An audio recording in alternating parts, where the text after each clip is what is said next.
Hey, what's going on, guys? A little late for this, I know. It's Saturday, and I missed the kind of date for the weekly track roundup. You know, that's not where I get most of my views anyway, so I'm not really worried about it, but I do want to recap the songs of the week like I normally do. I feel like a weekly tradition of this is fun, and I like kind of giving my output on all the songs that I haven't reacted to, because it's hard to react to every single song that's released in a week. So I think this is an easier way. More reactions throughout the week will be kind of present, but I've had a kind of a very, very busy week with exams and stuff like that. So less content and delays are to be expected, just to let you guys know. But yeah, I've decided to change things up a bit. I gotta rush through this a little bit, because I gotta work soon. But we have moved to Google Docs instead of Google Slides. We're making something new here. And yeah, obviously you guys can see what I've put for each section. We're going to start with the great section. I reacted to this one right when it came out, actually, and the reception of that video has been great. But this is a high-quality 7-minute song with so many elements. Her vocals are incredible. The production is insane. We got jazzy elements. We got like her classic R&B kind of style and a beautiful kind of orchestral intro. Yeah, this is a 10 out of 10. Fantastic track. We also have a new one from Alice Longyu. It's been a while since I've heard new stuff from her, but this is a fun track. I mean, it's not something to be taken too seriously. It's a fun track for Pride Month. And yeah, it goes right into the great section. I mean, yeah, the production is very, very good, and her charisma adds to the song a great deal. I'll give it like a 9 out of 10. Not quite 10 out of 10, but it's a fun track. This was borderline. This track was borderline meh or great, but I decided to put it in the great section. This song does have some charm, and it's Mile Per Hour, or MPH, by Doechii. Doechii is so underrated, and this is a very good and well-produced song. Her kind of rapping, kind of vocals on the track are really, really good. It's a little short, unfortunately. I would have liked to hear more, but it's a really, really fun song. Very classic Doechii. Doechii does this kind of stuff best, and it's a really fun song. I'm gonna give this one. I'll go 8.5 out of 10. I've heard better from Doechii, but this is still a great song, and I'll be bumping this while I'm in the car for sure. Moving on to the Charli XCX album. Again, I reacted to that in its entirety when it dropped, and I just decided to highlight kind of one of the bigger songs from the album, Talk Talk. This goes right into the great section. Every single song would have went into the great section if it was here. But yeah, this is such a catchy kind of club banger. Way more kind of fit for the charts, or kind of the radio, more like, what am I trying to say? Way better suited for like the charts and the radio than some of the other songs from this album. But it's still great nonetheless. It's just fairly simple and straightforward, fun track, or club banger. The pulsating kind of club beat in the chorus there is something especially great. And yeah, no, it's a great track. 10 out of 10 as well. Moving on from a song from Ladaniva from Eurovision. I love Eurovision, and I've been keeping up with kind of Eurovision artists' new songs. And Ladaniva's an artist that has caught my eye. Saraiman, or I'm guessing it's Saraiman, because that's how she says it in the song. It's just a fun kind of classic Armenian song. I love the instrumentation of the song. The vocals, again, it's just everything about this is so beautiful. If you haven't heard Ladaniva or any kind of Armenian music or anything from the region, I totally suggest you give a listen to kind of Ladaniva's music, because it's just so beautiful and fun, and like I can see it being played at an Armenian party, and just stuff like that is something that you kind of don't know that's out there until you listen to it, because it's so unique. But yeah, 10 out of 10, such a fun and just bright and fun song. Gracie Abrams. Gracie Abrams has taken a bit of a kind of a a risk. Is that a pun? Isn't her other song called Risk? Isn't why I did that? Hold on. Yep. I made a pun that I didn't know was possible. But yeah, she took a risk with this one. Yeah, she's kind of got a different feel going on in this album from her previous albums. This sounds very like something Lorde would make. It's very, very upbeat compared to her other stuff. And you can tell that there's definitely a different feel going into this album. Totally different kind of aesthetic, someone might say. And yeah, I think it fits her really well. I'm actually, not gonna lie, not a fan of kind of her slower songs.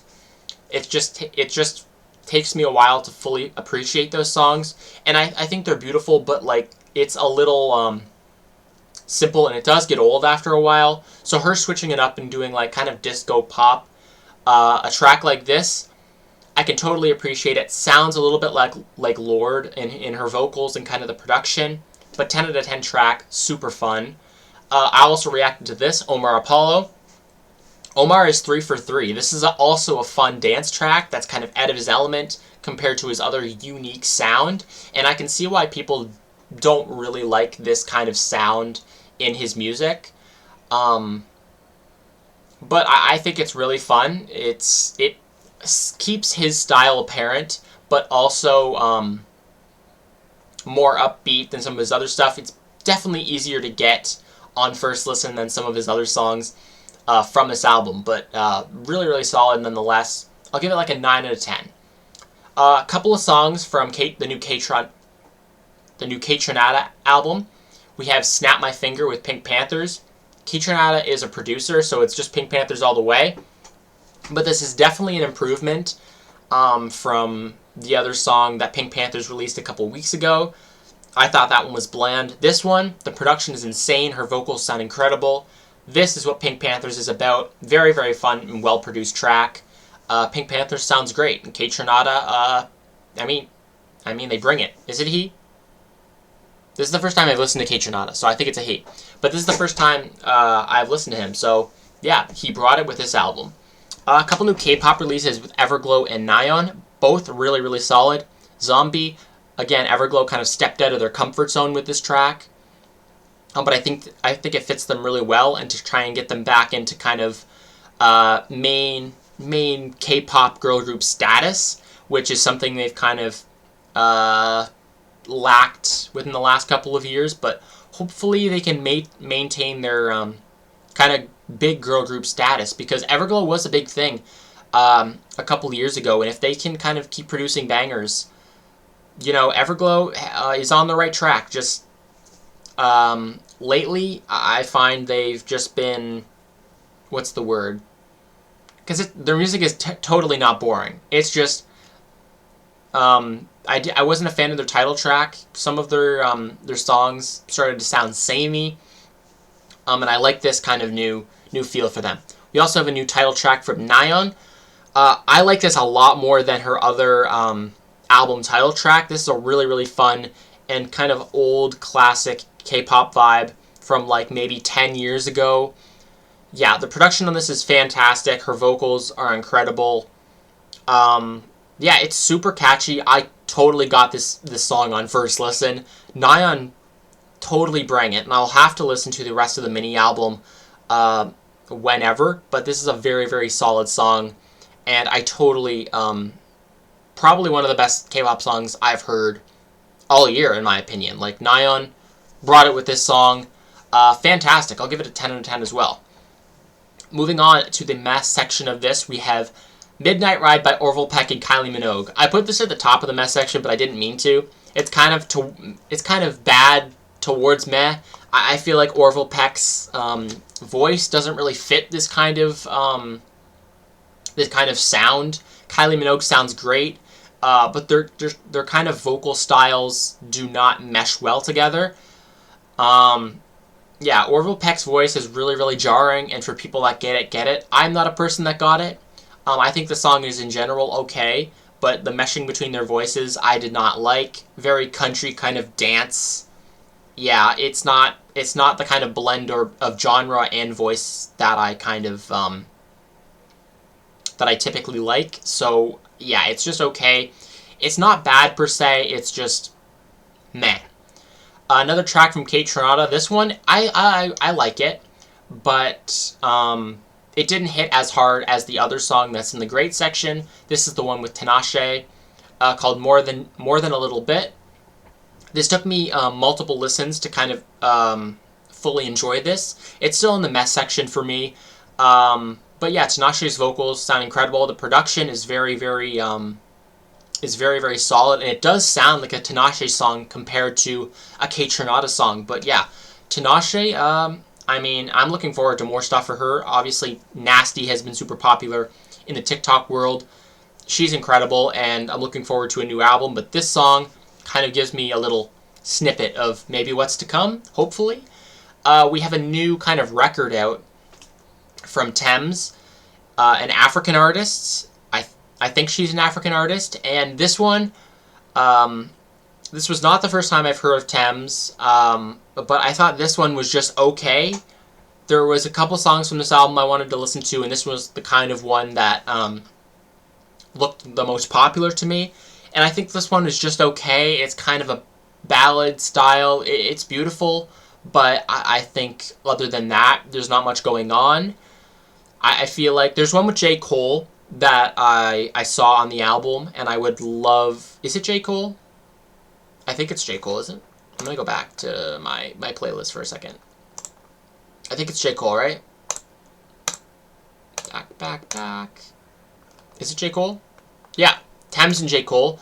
And I feel like that would be really good, but this is the one that I mainly listen to. And it's a beautiful ballad, but other than that, I don't find myself wanting to come back to it. The kind of chorus is a little bit boring and repetitive in some areas, but beautiful voice, and you can't deny it. Yeah, I'll have to look at some other tracks by Tems, because I heard she's a great artist, and she's fairly a new kind of artist for me and my listening. We also have a new record by Peggygou, and this is one of the main songs from her new album called Seoulsi Peggygou. I don't even know what this means, but this is a banger.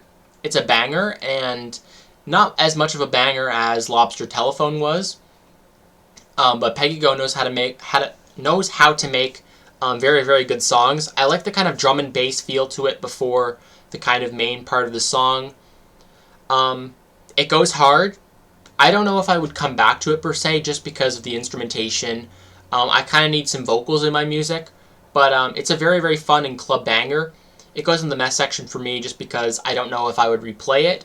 But yeah, very, very solid track from Peggygou, and I will definitely have to check out the kind of rest of the album in my my spare time. Meghan Trainor. I'm surprised this went to the mess section. I thought this one was okay. Not bad section. Another song with T-Pain. T-Pain and Meghan Trainor are kind of hitting it off on this album. This is one of the main songs, again, from her newest album. A lot of artists dropped an album last week, and I thought I would listen to this one. And this one's just okay. I actually prefer the other song with T-Pain over this. This one's a little bit boring. I don't find much charisma in the chorus, like normal Meghan Trainor songs. I mean, just to have T-Pain on it and it not do much for me, it's a little underwhelming. I just wish, like, there's a certain, like, you could have the Meghan Trainor charisma, but when there's too much charisma, that's when it comes a little, like, cringy and bad. I don't know if that makes any sense. But yeah, I think it's just okay. There could have been a lot more done here with T-Pain. And yeah, last track in the mess section, we have beabadoobee. I kind of went over her other song a couple weeks ago on the weekly track Roundup. And this one is also very solid. It's a beautiful track. Her voice is very, very unique in this song. It's quite short, but it's beautiful. The only reason I didn't put this in the great section is I thought replay value. Most of these songs that I put in the mess section are either okay or just don't have the replay value. And I find that I can't fucking talk right now. I find that the song that she just released, Coming Home, is just less kind of appealing than Take a Bite. Take a Bite, I think, is the song's name. But yeah, just in general, I think Coming Home's a lot less easier to listen to. But it's beautiful, and I feel like to replay one of these songs, I think Take a Bite I would rather listen to. But again, beabadoobee is a very new artist for me, and this is part of a bigger album, so I will totally have to check out her album whenever it comes out. But two very, very solid tracks, just the replay value that kind of hurts it for me. Then the only song that's in the bad section this week is Never Let Go by Jungkook. I like BTS, and when I saw Jungkook had a new song out, I was like, ooh, let's listen to this. And I was very, very underwhelmed. It's not good. It sounds like the kind of era that BTS was going through when they were doing like Permission to Dance and Butter. I wasn't a fan of those songs. It sounded very childish. I don't like how the beat sounded. I thought it was very, very similar to those kind of Permission to Dance, Butter, Dynamite, that kind of era in BTS's music that I didn't really, really mind. I don't like the chorus. It's very, very boring. It's jarring as well. You know, I feel like this was rushed, and it's a mix of like childish EDM music with kind of a very jarring and boring chorus. Yeah, not a fan of this one. Like 3 or 4 out of 10. I'm really, really disappointed. Just, it doesn't sound like there's much effort. The chorus is very, like, it's not even boring, because it's just jarring. You don't expect that, and it's just not much is going on other than that. Very boring EDM, kind of bright and happy, and sometimes it's not a good thing, and in this case, it really isn't. It feels like I'm being harsh, but I'm not a fan of the song. I'm not a fan of the song. It's just a little cringe. His vocals sound very auto-tuned and not in kind of a stylistic effect. They sound like it's trying to be, I don't know, fixed in some way. It doesn't sound like it's a stylistic effect. But yeah, let me know if you agree with my opinions. I mean, yeah, my opinions can be controversial. This feels rushed. But I have to get this out or else I won't before work, because I gotta work in like 20 minutes, so I gotta get to work as soon as possible. But thank you guys so much for watching. Let me know what songs you kind of agreed with or disagreed with. Thank you for watching this week's edition of the Weekly Track Roundup. Next week will be on time, I think, because summer is approaching and I will have more time other than work, but exams are currently going on, so it makes it hard to kind of fit in some time to do this. But yeah, reactions will be throughout this week, and Weekly Track Roundup will be on time this week. Thank you guys so much for watching. Make sure to like and subscribe for more videos like this, and I'll see you guys in the next one.